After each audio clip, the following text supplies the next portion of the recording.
Hello, Reformers, and welcome back to Star Wars The Old Republic, Knights of the Fallen Empire edition. We're back with Zainash, and of course, we are in the Odessan wilderness, and we're going to be locating a couple of... Won't be conquered through passion or righteousness.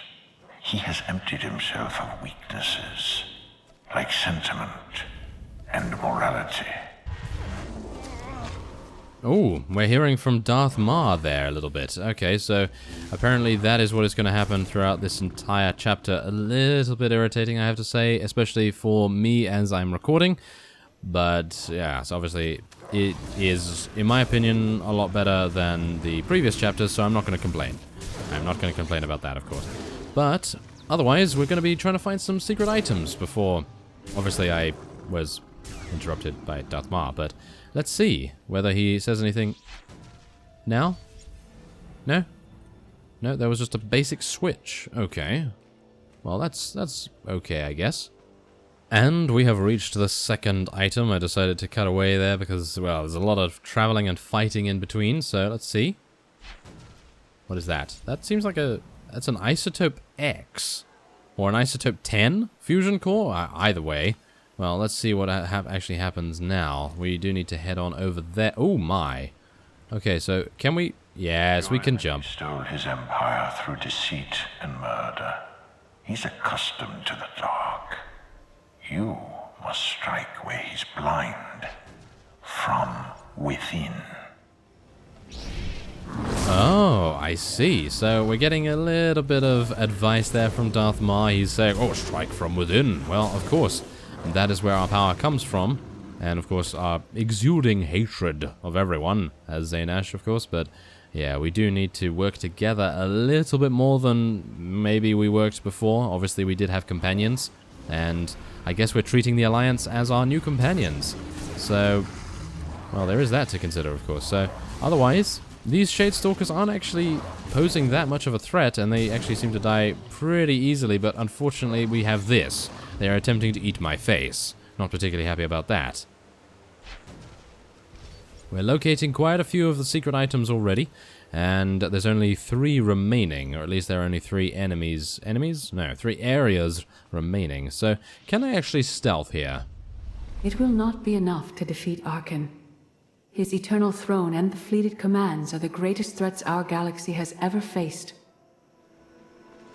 That is very true, Satil. Very, very true indeed, because I feel as though his power is actually mainly due to the Eternal Fleet. If it wasn't for that, he would be a very strong opponent in one-on-one combat, but I feel as though the only reason they're actually as strong as they are is because of the Eternal Fleet itself. So that is something to consider, of course. Now, wait a minute. Where is it? Oh, it's in here. I see. Okay, wait a minute. Is it? Yeah. There we go. I know what we're doing right now. Apparently, maybe we're we're gathering... The Sith teaches us to break our chains, but freedom is not your ultimate goal. You must anchor yourself to power. When Arkan lies defeated, your destiny is to take the eternal throne. Any other path will lead only into chaos. Ah, there we go. They are preparing us for the eventuality of becoming the Emperor of Zakul, or the Emperor of something or other. We do know that we need to take the Eternal Throne. So that is going to be pretty amazing, if I do say so myself. Oh yes, I'm pretty sure Zainash will be very happy to take up the reins there. Yes, I mean, he barely got his Dark Council seat by the time that he lost it. So, well, technically he didn't lose it, but yeah, he wasn't really a part of the Dark Council for too long, of course. So, yeah, let's actually see what we can do here. Let's get this. There we go. That's a heat sink. Ah, I think I may know what this is for. Yes. We're getting something rather cool, I feel. Let's just make sure that we take out all these guys, though, of course. And there's only 1 area remaining. You know what would make this easier? I know I said I wasn't going to complain, but I'm not particularly complaining here. I'm just saying there's a quality of life improvement that might actually make this a little easier, and that is, of course, a mount. Yes. The Force is in motion, and we must follow. The old ways aren't enough. We'll show you the new way. Ah, the old ways aren't enough, so they're going to show us something new, which is going to be absolutely fantastic. Those two working together, I think they're quite an unstoppable team, or it seems like they are. Obviously, Darth Maul has no physical form anymore, but, well, he's still just as powerful as he used to be, I would assume, but yes, let us now get the last item, I guess. There we go. And now, all we need to do is head into the Dark Cave, which requires us to... Oh my. Do we really have to go all the way around? This is exactly the reason why I want to mount. I really want to mount, or at least I want some sort of grappling hook or something along those lines. No, they're not going to give me something like that, but seriously, I'm a Sith Lord. I should be able to jump up that cliff. I mean, it's not even that high. I mean, I could do that, right? I mean, in real life, I could literally jump up that cliff, no problem at all. I mean, Zaynash, come on. You can easily do that. If I can do it, you can do it. I would need some bionic legs first, though. Or maybe an entirely new body? Maybe, yes. Probably that. Because, well, my body can barely get up a flight of stairs. Oh yes. Yes. Let's just ignore that. In life, I dismiss the Jedi code. I was wrong. There is no death. There is only the Force. And it has a plan. The will of the Force is a flowing current. You can follow or fight it, but it is always there. Okay, so we have ventured further into the Dark Cave, and I see an altar of sorts. It's a forge. Oh yes, here, there's something cool happening. Let's just see what they have to say.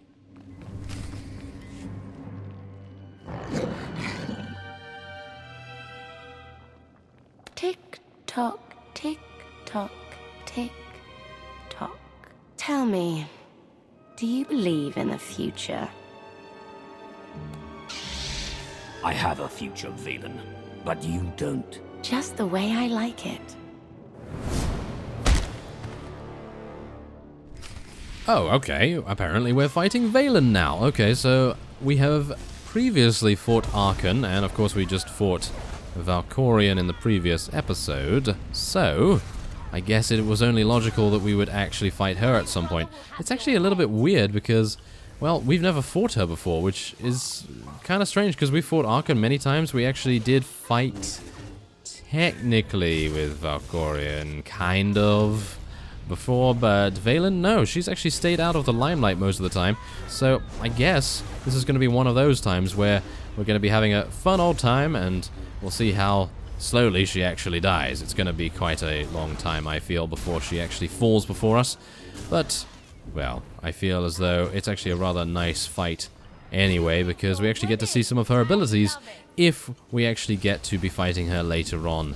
You never know, maybe we'll actually fight her in the upcoming chapters, or maybe at the end of this chapter? Yeah, it's unlikely.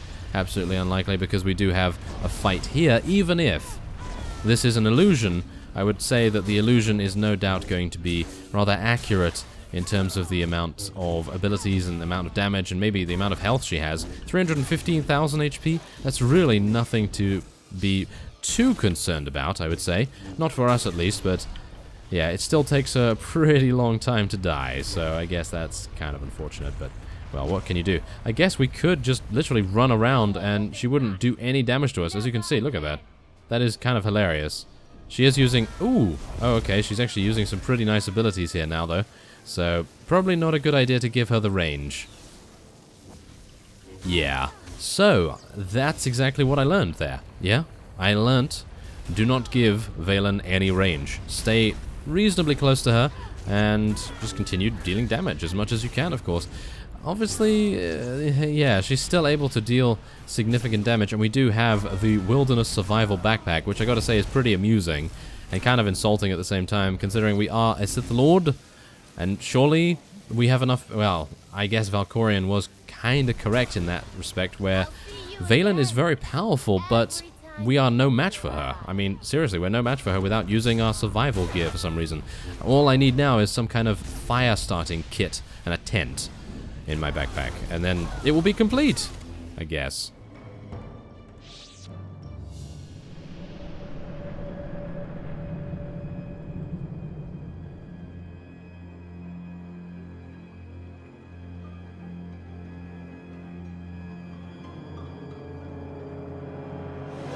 I fought Arkan's sister.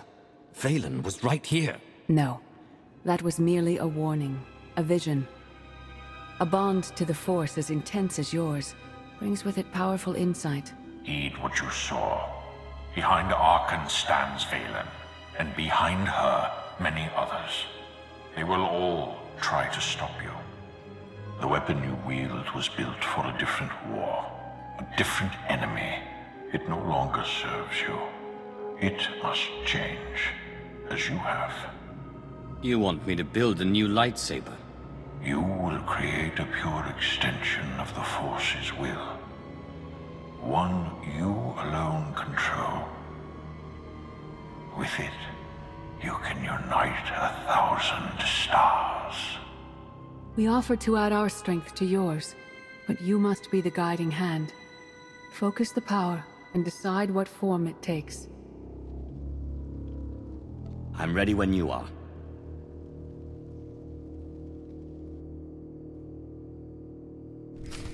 Okay, well, that is very exciting, isn't it? Okay, well, we just have to go down there and use the Weaponum Forgin Darkhaven thing. Yes, we need to do that. Let's add an N to everything, isn't it? I mean, that's what we have to do, right? To make a lightsaber? Well, we'll find out.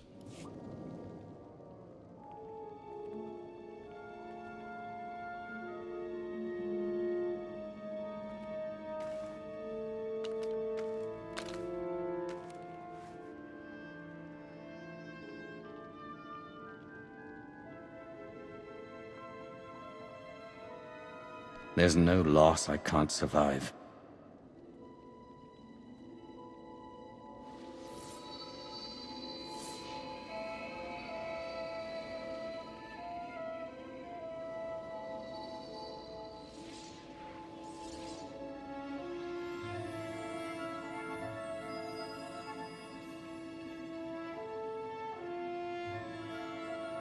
It's done. That blade is part of you now. The next time you face Arkan in battle, he will not be ready for you. But violence can only destroy. It doesn't inspire others to greatness, and it can never rebuild. Only a leader can do that. I once thought it enough to be the unstoppable force between my people and the enemy. I faced Valkorion and refused to bend. That choice broke me, and doomed the worlds I sought to defend. I sent Jedi to fight an enemy I didn't understand, because I believed in the justness of my cause. Those deaths still haunt me. We know what it means to fail those who counted on us. We would spare you that pain. It's better for me to learn from your mistakes than repeat them. Your one-time power base was impressive. But in the end, you were still only one facet of the Dark Council. Leading this alliance is unlike anything you have done before. Directing the war effort is a mere fraction of the burden you must bear. You must not only know when to fight, but when to retreat, or even to make peace with your foe. There is an oasis not far from this cave. Your final lesson waits there.